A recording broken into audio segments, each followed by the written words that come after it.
So today we're at Berlin Gap Beachy Head, is that what it's called? Yeah.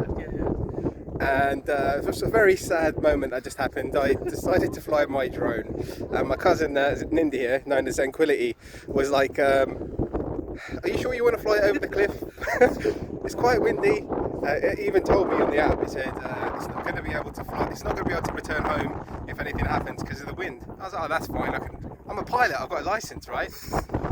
So we flew it out and I pushed it, I kind of took it down the beach that way and it flew over, got some great footage. No, if that wasn't, he hasn't told you the bit before it, if that wasn't warning enough with the actual error or the message he was getting, he was like, let me see how high I can go, takes it up to the bloody gods, and then suddenly takes it over there where the sun just loses it, and he's like, yeah, it's fine, and then all havoc broke loose. He ran down the side of the cliff trying to chase it because he lost signal, and then goes out, tries to get it back home. He's like, shit, why is it telling me to, land? Oh no, how do I cancel it? And then it starts going out into the sea, and then prepare to land or something, goes down, and it sits at sea level for a good minute, and then goes, do you want to land? Are you sure you want to land?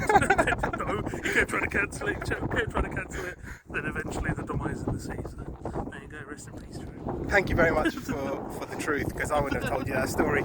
Anyways, R.I.P drone, I'm going to have to get another one.